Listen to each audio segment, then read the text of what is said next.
Hello, hello, hello, everyone. Welcome, welcome, welcome. My apologies for last night. Completely my fault.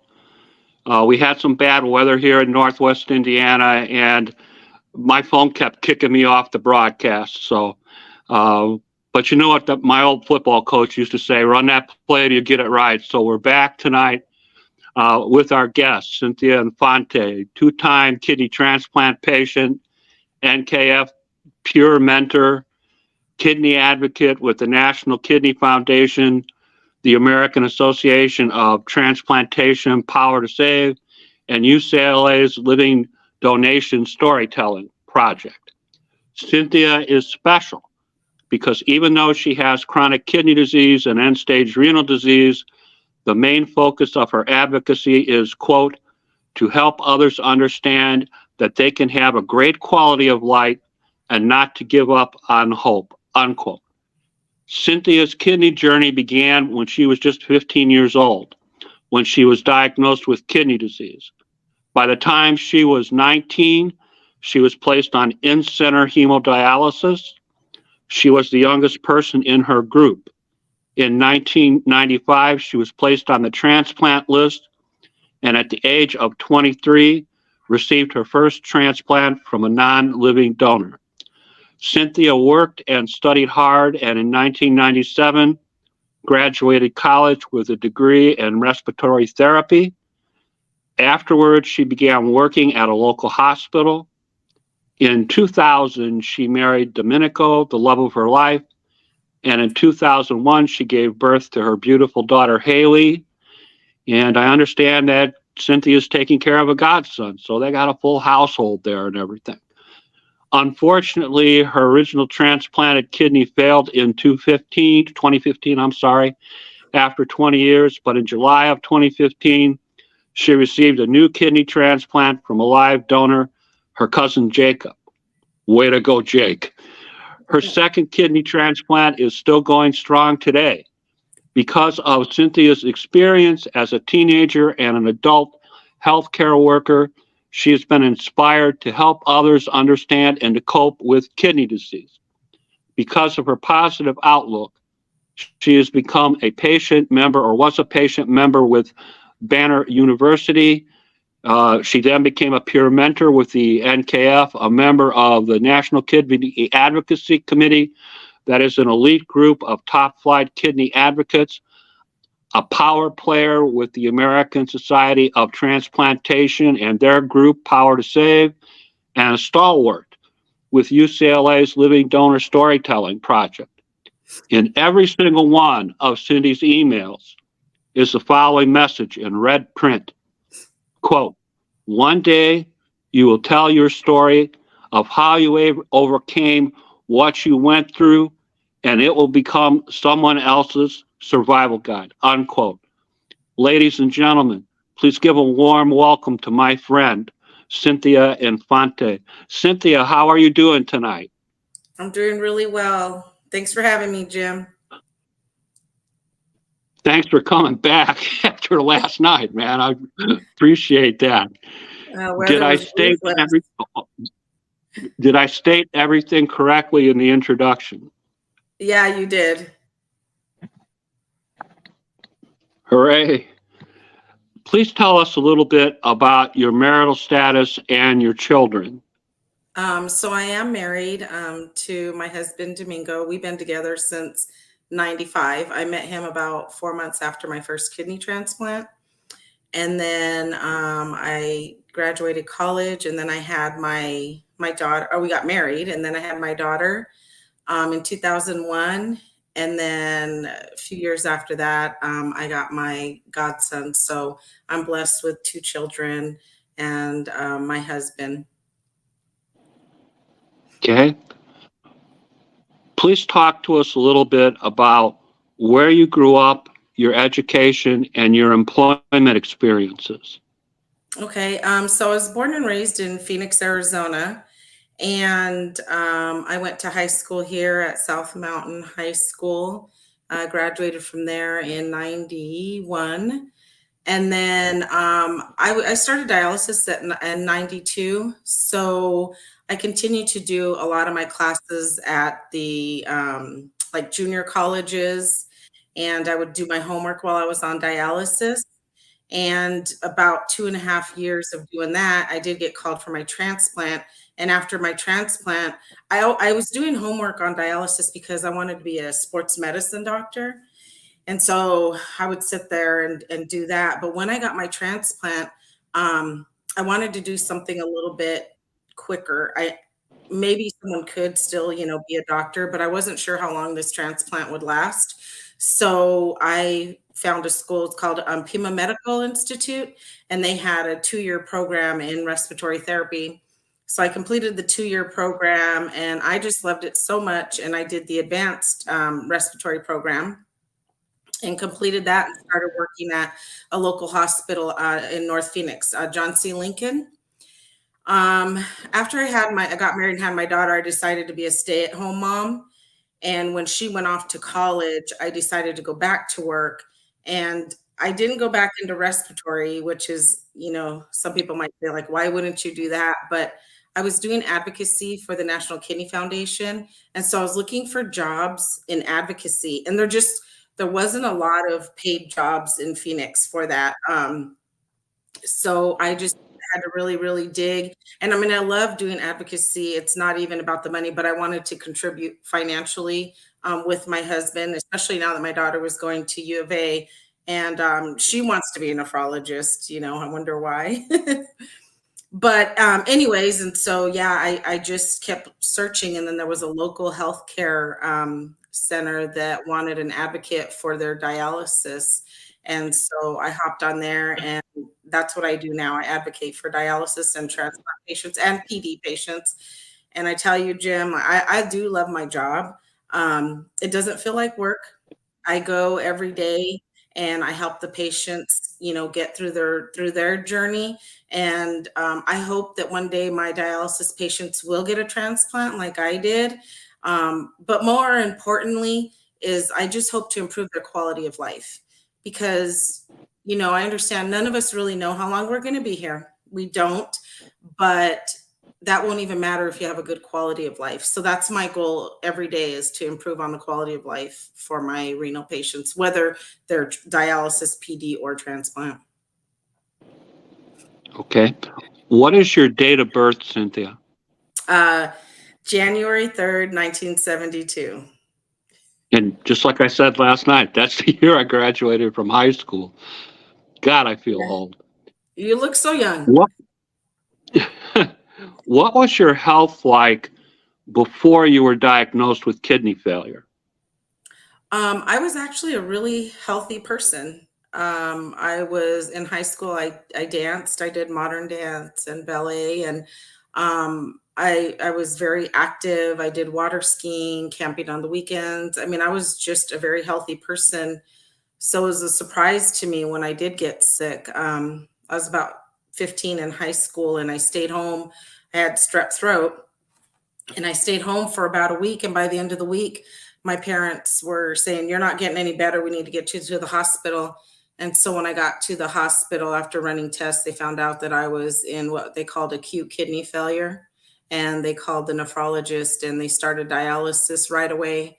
And I was in there for a little over a month. And my kidneys came back for about 4 years. Okay. What happened after the 4 years?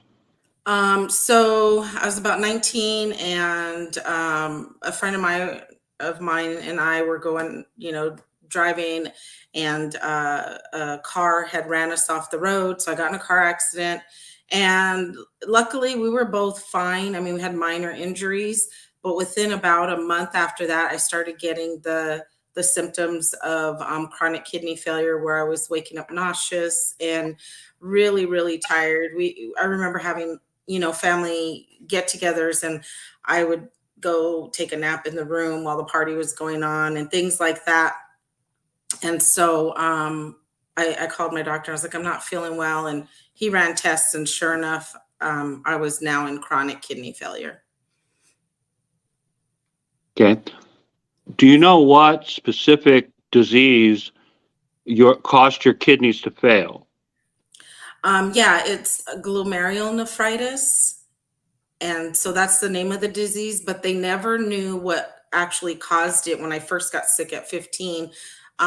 They just told me that when I got better to be really, really careful because they were scarred. And so once your kidneys are scarred, any blow to them or another infection could put you in chronic kidney failure. So then that accident is what caused that, unfortunately.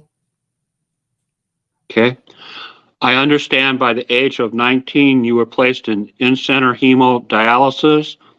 Can you talk to us a little bit about your experiences on dialysis? Um, so dialysis, it's tiring, but I was very motivated to still do something. Like I said, I wanted to continue my education, so I would do homework while I was on dialysis. Um, as far as physically, because I was so healthy, and it's like I said too last night, I was like the healthiest sick person you knew. Um, it wasn't too hard on me in that sense, other than I didn't get to experience a lot of the things that I saw my people in the chairs next to me experiencing with the where they get this severe cramping in the legs or what they called crashing, basically where their blood pressure would drop to nothing and faint. I never really had too much of that. I would, starts of it maybe, but what was really challenging was more mentally because I was the youngest person in the dialysis unit at that time, and everybody was way much older than me. And so it was very sad to see a lot of the people who sat in the chairs next to me pass on. And I did experience a lot of death, and so that was really, really hard for me. And I don't know if we have time for me to share my story of the lady who sat next to me in my chair. Go ahead. Okay, so there was an elderly lady that sat next to me, and she was we kind of would bicker back and forth with each other, but they had one monitor way up high on the TV, and so you had to share a remote back then. And so we would kind of fight over the remote. And I mean, out of respect, I always gave her the remote. But if I got there first, you better believe I was going to put it on something I liked. Like I always say Jerry Springer, because that's what I used to watch. But I was like 19, 20. Anyways. And so what kind of led me to my journey of getting on the transplant list is one day I came in, it was like a Friday and I was just kind of skipping to my chair, and she was like, "What are you doing here?" And I kind of looked at her like, "What do you mean, what am I doing here?" I thought she was just picking on me again, and she said, "Well, I thought you already got your transplant."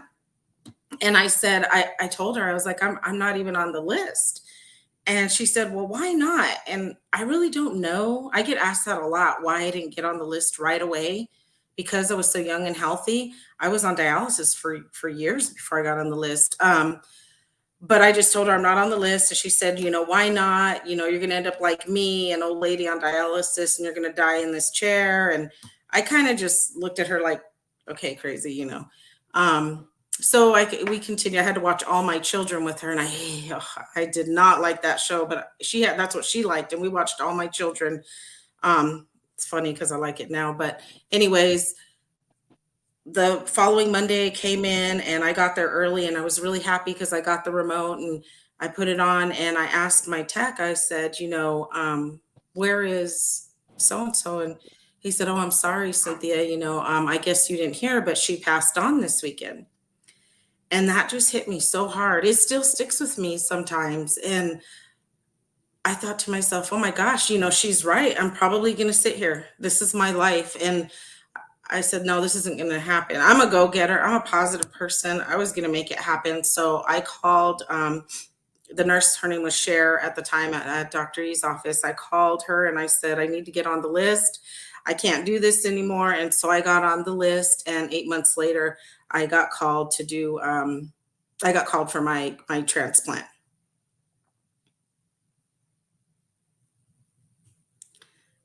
Okay, so I think this happened last night, but you all can still hear me. So I got called for a transplant 8 months later from a non-living donor. And there you are. Hi. So can you still hear me, Jim? No, we're fine. Keep Okay. talking. Yeah. So yeah, so I got called 8 months later, like I said, and I was actually in Laughlin, and there was so many different things that happened. I feel like it's a miracle that I got my transplant because of like three different reasons. One was they would give you a pager back then, and I was in Laughlin at the time, and my pager wasn't picking up. Two, I found out that Um, I was in second place for this kidney. It was offered to another gentleman who apparently at the last minute got scared and chickened out and said he didn't want it. So then they called me. And then the third reason is they couldn't find me for so long because they didn't have my pager, that when they finally found me at the hotel, they said, you only have a few hours to get to Phoenix to get your lab work. And Nevada to Phoenix is about 4 hours. So there's no way I was going to make it. So we called the airport, and my mom called, and they didn't have any flights. And so she said, you know what, we're going to go over there and we're going to ask. So we went, and she asked the lady if they could ask for someone to give up their seat. And she said she couldn't do it. So we went over there, and my mom ran up to the boarding and where everybody was sitting, and she said, my daughter just got called for a transplant, and if she doesn't get it now, they're going to give it away to the next person in line. Is there anybody here willing to give up their seat? And everybody stood up. I'm telling you, Jim, every single person in that chair, in their chairs, they all stood up to give me and my best friend, so I wouldn't have to go alone, their seat. And I jumped on the plane. It's like they were like a jet plane, and I got to Phoenix, and then I got transportation to the lab, and I was able to get that transplant. And I Awesome. always have this thing. I always have this thing that I say, like, how I got to the airport, and my mom said, "Is there anybody here willing to give up your seat?" And that's just for transportation. Can you imagine if, like, you walked into a room and you said, "My daughter needs a kidney," and everybody stood up? One of these days, Jim, that's going to happen. Awesome. Awesome. Let me ask a couple of questions. We'll back up just a little bit. Okay. For your dialysis, what center was that? Where was it located? It was in Phoenix, Arizona, and I don't remember the name of it. It was in 92. I don't remember the name, but it was by Banner University, which used to be called Good Samaritan Hospital. It was just down the street on Willetta and 7th Street. And so, yeah, I don't remember the name of it. It's not there now. It's closed down. It's like a medical Okay. center. How did you fare on dialysis? Were there issues or complications? I know at some point you stopped dancing, for example. Yeah, that was hard because I was just always so tired. So I did have to give up something that I loved, and I tried. I did sign up for ballet at a local ballet center, and I would go once or twice a week, but it was just fatigue. You just couldn't do it. Something I still want to do. Who knows? Maybe one of these days. I understand that in 1995 you were placed on the transplant list. Can you tell us where you were listed and how long after you were listed before your transplant occurred? Yeah, so I was listed in Phoenix, Arizona, and even though I went into the hospital at Good Samaritan, which is now Banner University, at that time they didn't have the transplant center, I don't think, so they sent me to St. Joe's, and I had my kidney transplant at St. Joseph's. I was on the list for 8 months. Okay. I understand 23, you received your first kidney transplant. Can you tell us a little bit about how that happened? Yeah, so when I got called for my transplant, and like I said, I flew over to Phoenix, and the way they do it is, I kind of had to stay at home and wait to get called to the hospital. And when I got called to the hospital, they run a series of lab work to still do the cross matching and to make sure that my blood type and everything is still the same. And so I had to sit in the hospital and do that. And then they had me shower, and then they called me in. And my surgery went overnight. So I was told that about 4 hours in, they ran into a few complications. So they went out to tell my parents that they had ran into some complications, but the actual kidney, I don't know, I was told from being like on ice or being cold, there was like a spot on it. So they had to test it and make sure that everything was good. So my surgery ended up going a few hours longer than the average. But then, once I got out of surgery, everything was going pretty good. About the second day, I was showing signs of rejection, which they said could be common, and not to worry. They changed up my meds, and eventually it started just kicking in, and my body accepted it. It lasted 20 years. Okay. What was the actual date of your first transplant? May 1st, 1995. Okay. And this was from a non-living kidney donor? Correct, non-living. The only thing they told me is that it was a 40-year-old Caucasian male from New York. Okay. I understand that you went to college in 1997 and you graduated eventually with a degree in respiratory therapy. Can you tell us a little bit about that? Yeah, so after, I think what I was saying before is after I got my transplant, I didn't know how long it was going to last. I did want to do something in the medical field. And I think that's the best thing I could have done, because learning about how the body works and different things like that kind of helped me to know the signs of what my body was going through. But yeah, I graduated in respiratory therapy, and I did that for a few years before I had my daughter. Okay. I understand you married your husband, Domingo, in the year 2000, and your daughter, Haley, was born in the year 2001. Is that correct? Correct. When did your godson come into the picture? Let's see. I think he was born in 2008. I think about 2012. He was always in my life, but yeah, he came to live with me a little shortly after 2012. Okay. What is his first name? Jesus Benito. Okay. In July of 2015, after 20 years, I understand that your transplanted kidney failed. Yeah, Tell us a little bit about that. Okay. Yeah, it started to show signs. My mom passed in 2012, and shortly after that, I went to go get my lab work done, and my labs just were really not great. And he said, we're going to watch it. I want you to get labs every month. We were thinking maybe it was partly due to the stress of losing my mom, and and it was 20 years. So I did, it was a slow progression. They didn't completely fail. I never had to go back on dialysis before getting my second transplant. They would change up the meds here and there and do different things to kind of keep my kidney going. So it never fully failed, and had to go on dialysis before my second transplant. Okay. How long were you on dialysis?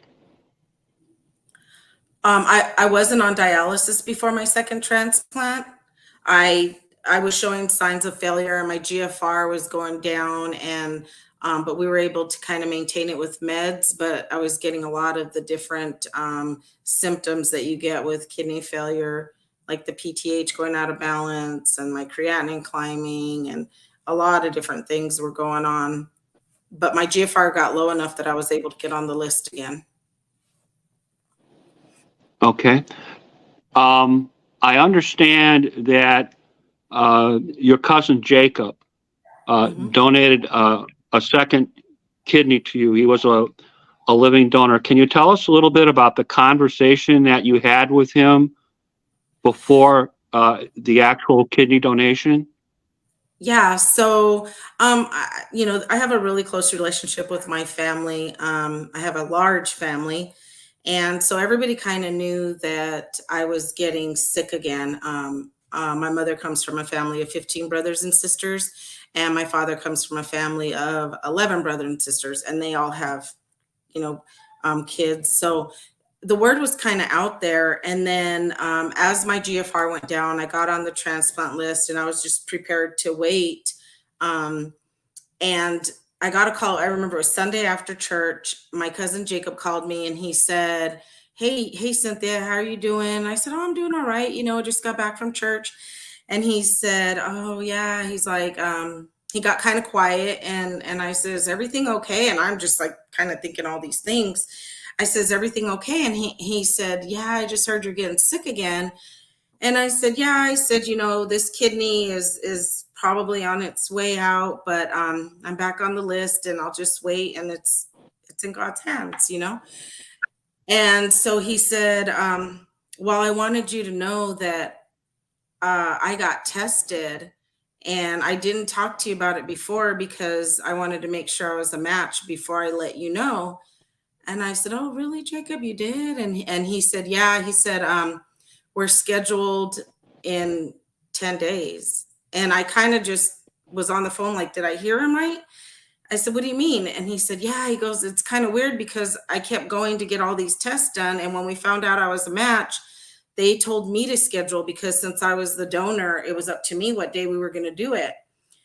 And so I got really choked up because as much as I wanted to live, not at the expense of my cousin, and even though I educated people all the time about how safe it was to donate, share your spare, right? Donate your kidney. It really was difficult when it became for me. So when my cousin asked me, I had a really hard time with it. And I told him, I said, I don't know, Jacob, because if anything happened to you, I don't know what I would do. And so he talked to me about it and he said, I wouldn't do it if I didn't want to. And it's something that I've spoken to my wife, Chelsea, about, and it's something we really want to do. And I sat there, we had a really long conversation about it, and I agreed to. And it was probably one of the toughest decisions I could have ever done. But we did meet at the hospital, and surprisingly, we were very calm. I asked him too, and he said, Yeah, I'm not worried at all. And I was like, No, we felt really good about it. And, we went in and we got it done. Okay. What transplant center was this, Cynthia? This was at Banner University, Banner Hospital. Mm-hmm. And the exact date? It was on June 15th. Okay. And that's a 2015. Yeah, 2015. Sorry, I got a little choked up telling that story, so just bear with me. Okay. I'm just. What is your favorite memory? What is your favorite memory after transplant? So it's just funny because, after the transplant, he was, we're both in pain, but he came upstairs because we were on different floors there. They had me like in a transplant unit because my immune system was so low, and he wanted to see me in person. And he told him, no, from what he told me, he's like, I have to see her. So he went up to see me, and he walked over there, and they told me, it's good for you to get up. And so they got us up, and we were both in our hospital gowns, and we're holding hands. And I have my hand on the, whatever that is that holds your IV pole, and the IV pole, and we're walking, and he has his IV pole, and we're walking, and we started cracking up because we felt like we were really moving along, and we weren't. We were barely moving.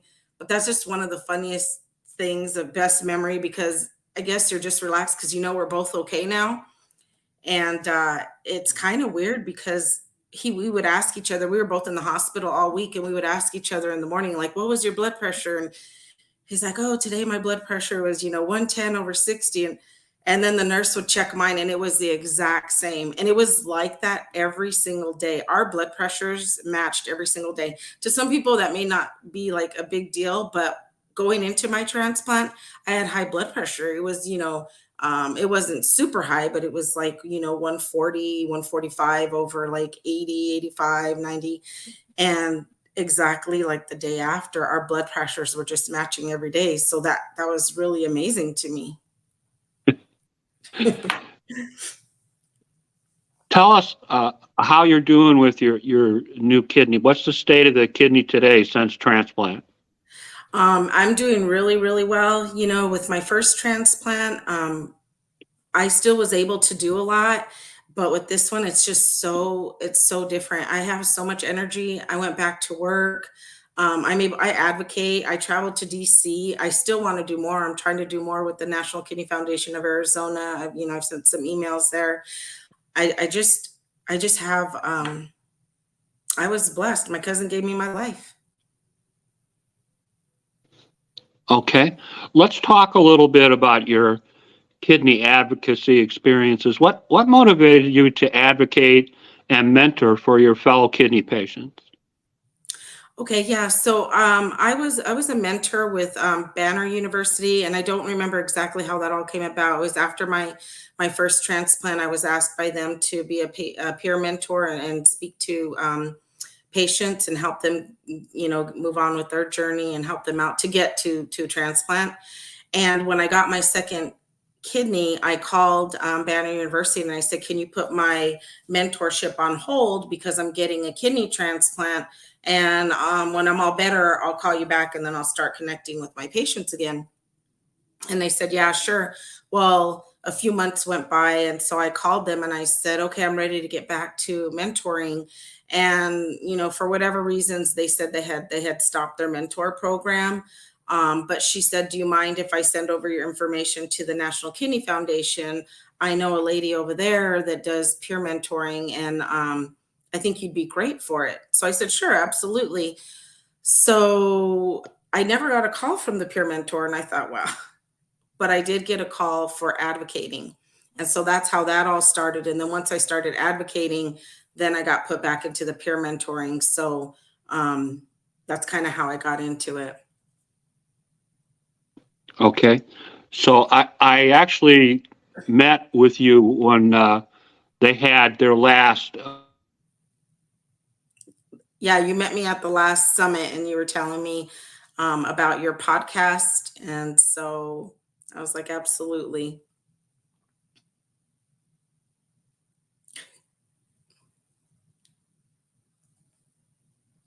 We'll just wait a few seconds to see if he gets back on.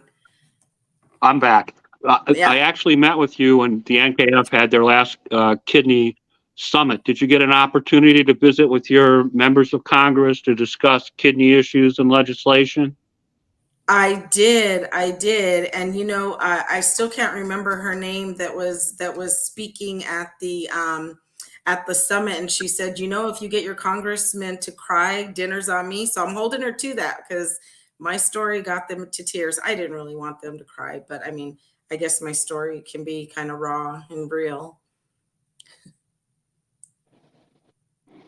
Tell us what it's like to be a power player with the American Society of Transplantation, Power to Save.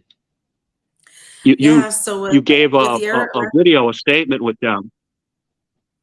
Right. So the American Society of Transplantation had reached out to me and asked me if I would share my story. So I did. I shared my story with them, and then they gave me an invitation. It used to be every February here at the Biltmore. They held a reception for their nephrologist and a lot of just different people. And so I would get invited to that every year. But once COVID started, that kind of stopped. A lot of things did stop, unfortunately because of COVID. So I'm kind of waiting for all these things to kick back in and hopefully I'll get the invitation from them again so I can start telling my story and help people. Okay. You're also involved with UCLA's Living Donor Storytelling Project. Can you tell us about your experiences there? Yeah, I noticed you put the link up on Facebook. Yeah, so also the same thing. They reached out to me, and both the the Power to Save and the UCLA, their initiative is dedicated to increasing public awareness. So that's basically what those videos do, just to increase awareness on organ donation and transplantation. Okay. We're in the home stretch here, Cynthia. Do you have any final statements that you wish to make to our audience before the broadcast ends? Especially. Yeah.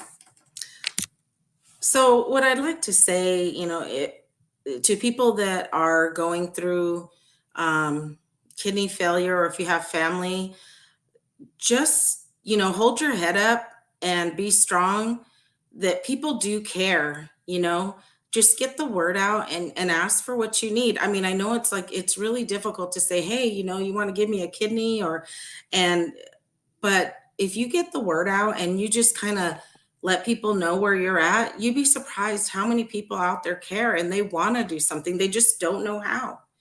And so I just say be strong, keep doing what you love to do. Don't let kidney failure hold you back, or just keep trying to do what you can do, and things will work out. Stay positive.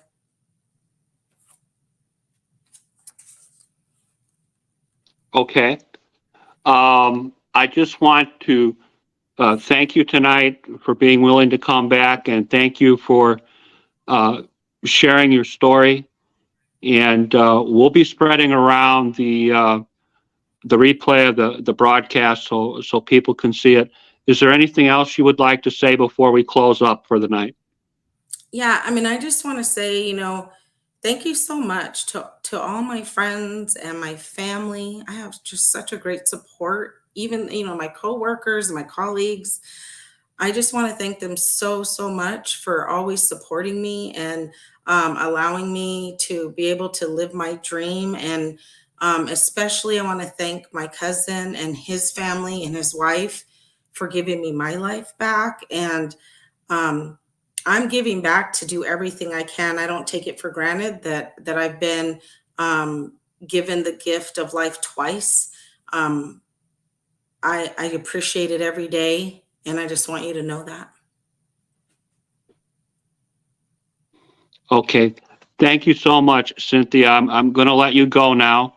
I Okay. appreciate you taking time to speak with us. What a terrific kidney story that you have, and thank you for sharing your story with us. Yeah, anytime. Thank you so much, Jim. And I look forward to seeing you at the summit in March. Me too. I'll give you a big hug. All right. Yeah. All right. We'll see you. All Take right. You have a care. good night. You as well. You have a good night, Cynthia. Yes, All right. ma'am. And you Oh, take care. you too. Well, good luck. Bye-bye. All right. Bye-bye now. Bye. Bye, everyone.